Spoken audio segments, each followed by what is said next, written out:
Selamat siang. Semoga saudara-saudaraku dimanapun Anda berada, semoga tetap sehat dalam situasi apapun, dalam kondisi apapun. Kita sama-sama agar tetap semangat, ya kan, sehat yang diutamakan. Tentu dalam hal ini menindaklanjuti dari konten-konten sebelumnya, saya kedatangan salah satu tokoh adat dari timur, yaitu Pak Arif Cianat SH. Tentu dalam hal ini saya mencoba, kira-kira perspektif dari aspek adat, ya, aspek sosialnya, ketika kita korelasikan dengan persoalan-persoalan yang tentu saja yang sangat fenomenal, ya, karena bagaimanapun ini menjadi satu perhatian publik, terkait itu persoalan politik, persoalan hukum, ya kan? Sehingga kemudian dengan gagasan perspektif dari salah satu adat ini memberikan satu warna, memberikan satu edukasi, terutama kepada kita gitu kan, lagi-lagi kepada publik, ya kan? Oleh karena itu, melalui kontak Umpu Sengadi, ya kan, Beni Umpu Sengadi, sehat Om? Oke? Insya Allah sehat. Ya, saya mungkin sedikit mau menggali informasi-informasi yang tentu saja, karena bagaimanapun negara kita adalah negara yang berdasarkan konstitusi, negara yang berdasarkan hukum, berdasarkan yang Pancasila, ya kan, sebagai good norm, ya kan, sebagai dasar, norma dasar, ya. Dan ini satu landasan, satu apapun kebijakan diskresi itu harus mengacu pada konstitusi. Oleh karena itu, bahwa masyarakat, apalagi sebagai adat, ya, tokoh adat, tentu saja kita harus memberikan check and balance, ya, tentu saja dalam rangka memberikan aspirasi, controlling dan lain sebagainya, meskipun kita tidak dalam kapasitas masuk seutuhnya dalam baik itu lembaga penegak hukum, ya kan, lembaga apa saja di negara yang kita cintai ini, tapi paling tidak bagaimana kita memberikan satu warna, ya kan, tentu saja bahwa masukan-masukan yang konstruktif.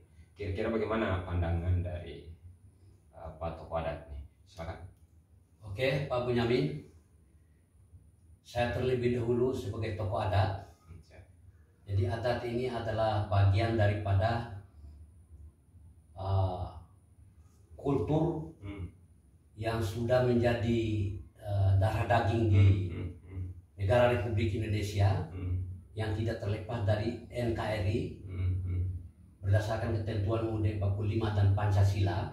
Ini dulu menjadi pijakan kita, menjadi dasar di dalam pemikiran, dan kita akan menuju kepada satu perspektif yang berkaitan dengan fenomena-fenomena yang terjadi di Indonesia saat ini. Dasar negara kita UUD 45 sudah ada ketentuan di situ. Di satu utama saya spesifik dulu tentang adat dulu, ya, supaya ini akan berjalan lebih mengalir. Bahwa dalam ketentuan UUD 45 bahwa adat Indonesia ini berdasarkan pasal 18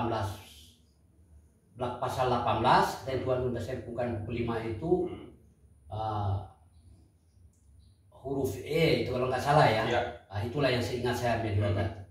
Dan saya ini sudah melakukan canvassing di seluruh Indonesia tiap-tiap tahun itu, bertemu dengan berbagai unsur masyarakat yang berbeda-beda, background dalam atau suku suku dan segala macam yang berkaitan dengan masalah adat. Saya kan di bawah payung AMAN, Aliansi Masyarakat Adat Nusantara, dan saya adalah bagian dari komunitas adat Lasdo yang berada di Kabupaten Bima, khususnya Donggo. Nah, karena fenomena yang selama ini belum sebagian ini menjadi perhatian masyarakat, jadi masyarakat sekarang ini sudah semakin pintar, cerdas, terlepas dari satu cengkraman penjajah dulu, jadi orang sudah berpikir cerah. Nah, oleh karena itu, tidak terlepas semua dari unsur masyarakat ini akan menilai, mengapresiasi segala sesuatu yang timbul di negara Republik Indonesia. Karena kita dalam lingkupan negara Republik Indonesia, berhak rakyat itu bersuara dan menilai. Saya melihat fenomena yang terjadi, belum lagi selama ini ada hal-hal yang sangat fenomenal sekali, yang menjadi bagian dari publik konsumsi publik, yang sudah didengung-dengungkan kapan pemecahannya, kapan solusinya, semuanya ini akan menjadi buntu. Oleh karena itu masyarakat itu menuntut hal ini. Kalau lihat dari tinjau adat ini tetap menapaki satu ketentuan hukum, ketentuan nilai-nilai religius, ketentuan adat tradisi yang sudah berakar di masyarakat Indonesia ini. Oleh karena itu, bahwa manusia ciptaan Tuhan ini adalah manusia yang harus menghargai satu sama lain, saling berkomunikasi antara satu sama lain, berinteraksi. Oleh karena itu Allah itu menciptakan manusia ini adalah sebagai hamba makhluk sosial. Nah oleh karena itu hal yang anti klimaks selama ini, kenapa antar manusia tidak bisa berhubungan satu dengan yang lain, malah justru antar manusia ini terjadi satu hal-hal yang sifatnya genosid antara satu dengan yang lain atau kelompok yang lain. Nah oleh karena itu kita kembali pada perspektif hukum adat dulu. Adat itu sifatnya gotong royong, mencari solusi penyelesaian perkara, sifatnya win-win solution. Nah, jadi tidak ada yang harus dienakkan untuk satu pihak, tidak harus ada yang terpuruk untuk satu pihak, tapi bagaimana menciptakan situasi ini solusi yang terbaik sama-sama menyenangi persoalan. Inilah salah satu visi adat ya. Nah, hal yang sangat berbeda menurut penilaian adat selama ini, justru kita ini bertopang dada pada penegak hukum, ya, antara lain penegak hukum ini pengadilan, jaksa, hakim, polisi, atau bahkan bagikan strategi yang pertahanan negara juga TNI, tidak terlepas itu. Nah ini semua hal-hal ini artinya beberapa komponen di dalam ini yang sudah melakukan anomali di dalam pelaksanaan tugas dan fungsinya. Nah, kenapa hal ini menjadi patokan masyarakat dasar orang mencari keadilan dan pemerataan dan kebenaran? Justru mereka menjadi pemandu penegakan hukum itu, justru berbuat yang lebih daripada di luar hukum, ya kan? Jadi itu saya katakan itu artinya sudah mengarah ke satu kanibalisme antara manusia dengan manusia ini sekarang, ya kan? Itu yang saya sementara ya. Oke. Sangat menarik ya apa yang disampaikan oleh Pak Arifin ini, salah satu tokoh adat yang tentu saja ini bergabung dengan amanah ya. Apa itu? Aman. Ya. Artinya ini tentu dengan semangat nasionalis ya. Yang tentu saja itu di bawah pemerintahan Jokowi ya. Itu mungkin dari zaman Pak SBY juga itu ya. Ada SBY ya, tapi lebih diefektifkan oleh Presiden Jokowi ya. Ya karena ketika melakukan kita konferensi aman di Ternate dulu dihadiri oleh Pak Jokowi ya, Presiden ini. Ini sangat luar biasa ya. Momentum artinya dengan berbagai adat di seluruh Indonesia ini, di seluruh pelosok, tentu kemudian dia menyatukan kan gitu. Artinya dengan berbagai latar belakang suku, agama dan lain sebagainya. Ini satu terobosan yang sangat luar biasa. Oke, tadi terkait dengan adat itu bahwa ketika dihadapkan dengan persoalan hukum, kemudian itu kan win-win solution gitu kan. Kalau saya mau istilahkan dalam asas hukum itu equality before persamaan di mata hukum, kan gitu. Artinya kalau karena saya selaku profesi lawyer dan akademis juga gitu kan. Tentu yang harus kedepankan itu tidak hanya pendekatan normatif, artinya pendekatan undang-undang, ya, tapi juga bagaimana tadi yang disampaikan oleh adat, bagaimana pendekatan adatnya, bagaimana pendekatan sosial dan lain sebagainya, kan begitu. Ya. Sehingga apapun yang terjadi, ya kan, ya, apalagi yang sangat fenomenal hari ini, bagaimana memberikan solusi yang terbaik, kan begitu. Ya. Tapi publik itu tentu saja ya kan menarik gitu kan untuk melihat persoalan itu apakah ini objektif atau tidak, apakah persoalan ini benar-benar terjadi atau tidak, atau ada semacam konspirasi atau desain dan lain sebagainya. Tapi kalau kita lihat dari tokoh-tokoh politik, dari pengamat hukum dan lain sebagainya, ya, yang kita lihat kejadian-kejadian di depan kasat mata kita hari ini, bahwa berbagai perspektif ya kan, bahwa persoalan-persoalan yang terjadi sekarang ini terkait dengan hukum, bahwa ada semacam konspirasi politik dan lain sebagainya. Nah, kira-kira dari aspek adat gimana itu kira-kira?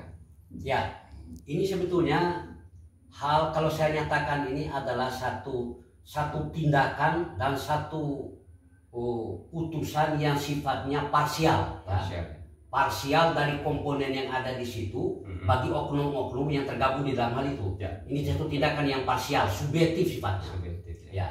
Bagi adat sebetulnya kan begini. Adat itu di daerah ini adalah satu komunitas tertentu yang sudah ditentukan untuk menyelesaikan solusi persoalan yang terjadi dalam komunitas masyarakatnya itu, dalam populasi penduduk yang ada di situ. Artinya bagaimana melokalisir persoalan itu. Ini tidak berarti kita ini mengokupasi persoalan hukum positif, tidak. Tapi justru kita ini melakukan kolaborasi yang lebih kooperatif dengan pihak aparat. Ada penegak hukum, ada alat pertahanan teritorial negara, TNI, polisi, siapapun hukum terjaksa di situ, dalam memproses suatu persoalan untuk mencarikan penyelesaian yang terjadi dalam suatu komunitas itu dilakukan oleh adat dan diselesaikan secara komprehensif dan tidak ada hal yang dipecundangi, malah seperti tadi win-win solution itu tadi. Nah, itu yang terjadi. Artinya di sini terwujud sebagai Anda katakan tadi, equality before the law tadi sudah jelas persamaan di mata hukum itu, siapapun di situ adat ini lebih jernih memahami itu. Itu yang dilakukan oleh adat. Nah, maka hal yang anti kelima saya katakan seperti tadi, yang justru penegak hukum ini itu sudah melakukan langkah-langkah anomali, ya kan? Tidak sesuai dengan ketentuan konstitusi negara, tidak sesuai dengan dasar negara Pancasila, ya, sila kemanusiaan yang adil dan beradab dalam satu butir Pancasila itu, ini dilanggar oleh mereka penegak hukum. Kenapa? Jangankan manusia, ini fungsi kemanusiaannya. Setiap makhluk yang bernyawa ini sebetulnya tidak perlu kita itu melakukan satu tindakan yang sifatnya pembunuhan dan genocide seperti itu, ya kan? Ya.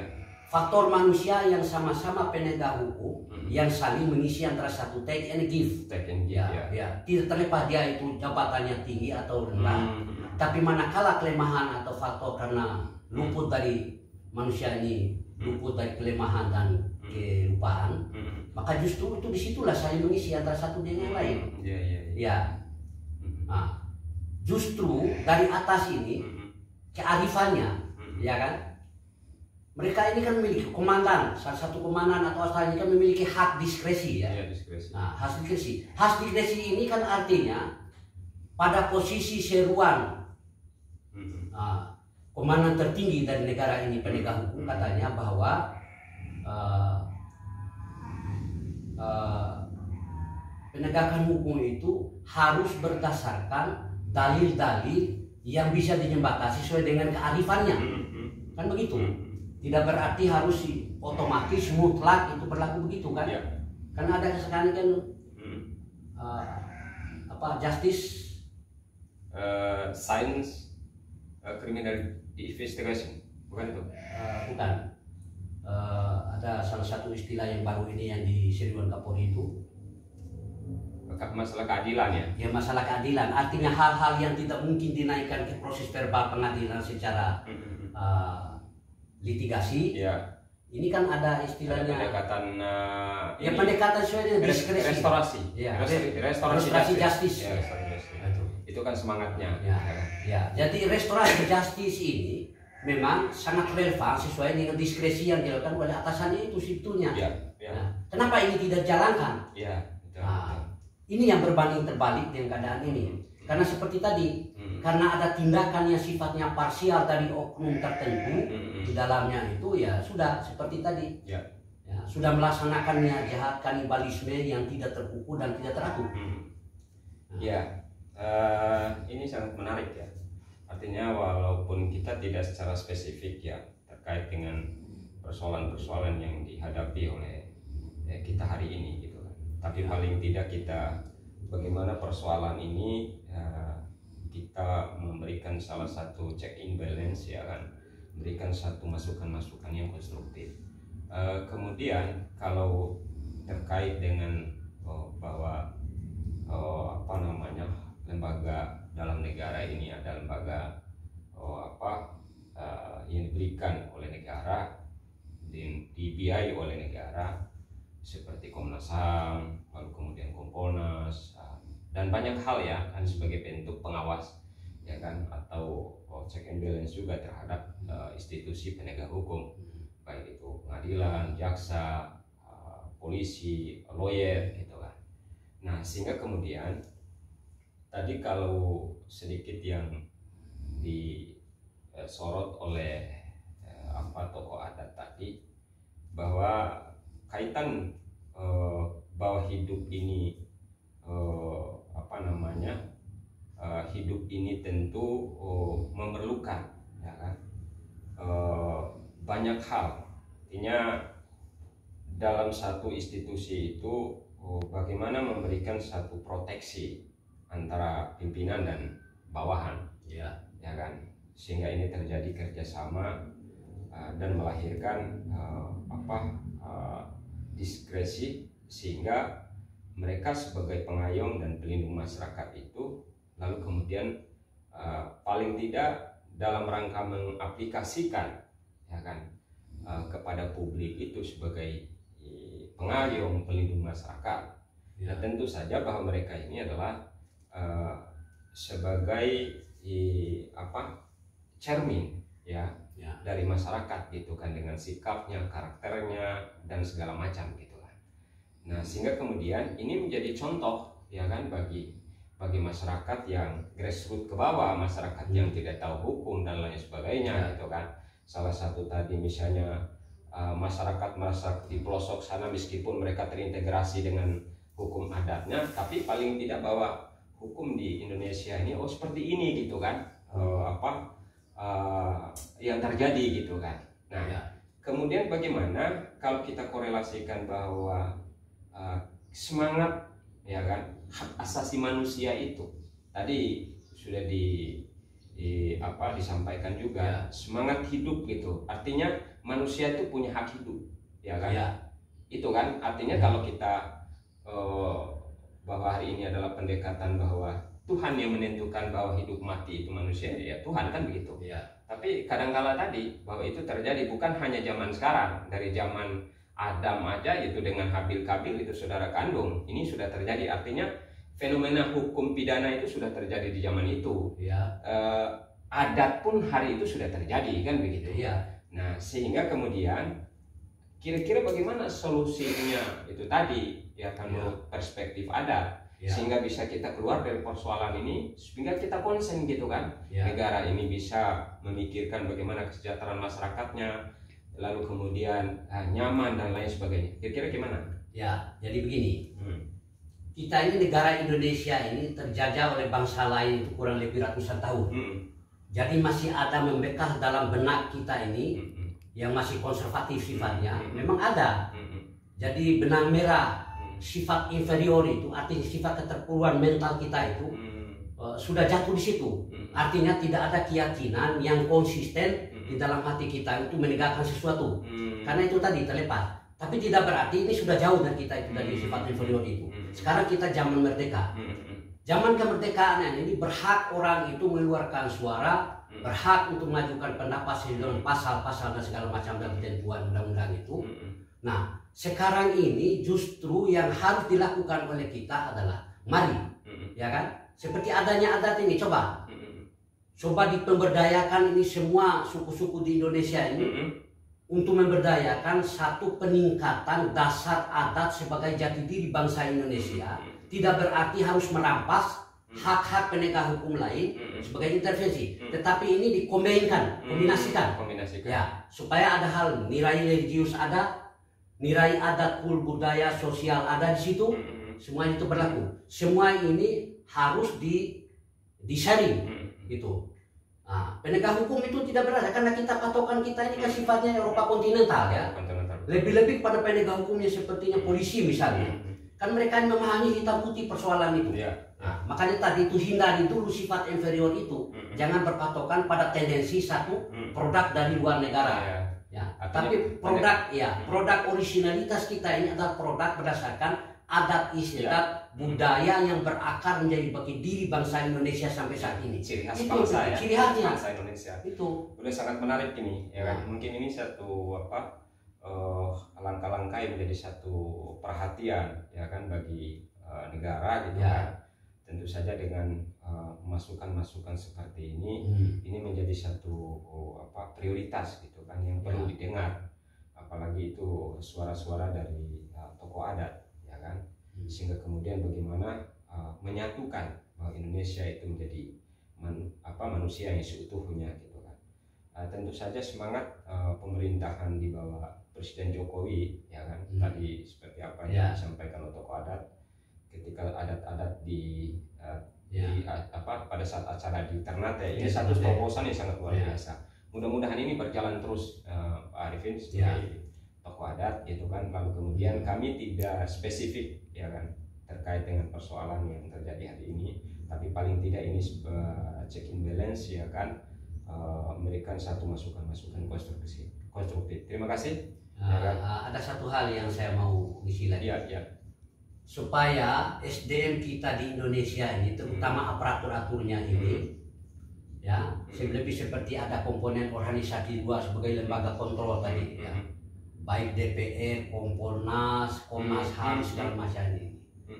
Saya menyarankan supaya tidak terjadi plagiat dari unsur-unsur, artinya dari unsur-unsur yang mengemukakan hal itu seolah-olah menjadi kebenaran, padahal itu kan satu sifat parsial yang dilakukan oleh mereka sepihak kan. Nah, ini tidak boleh, harus lebih objektif, memahami situasi itu, harus berada dengan masyarakat Indonesia yang lebih dominan ini, sepanjang hal itu sifatnya objektif. Itu harapan saya, jadi tidak menjadi hal ini semacam ini menjadi kritikan-kritikan pedas, lembaga-lembaga yang menjadi pertanggungan jawab masyarakat Indonesia di tendensi selama ini, malah justru menjadi kritikan habis masyarakat. Itu menjadi bagian dasar dari mereka untuk mengintrospeksi diri ke belakang. Terima kasih Pak Arifin. Saya selaku pembawa acara, ya kan, tentu saja apa yang kami sampaikan tadi mudah-mudahan ini bermanfaat buat saudara-saudaraku dimanapun Anda berada. Ini satu konten yang memberikan edukasi.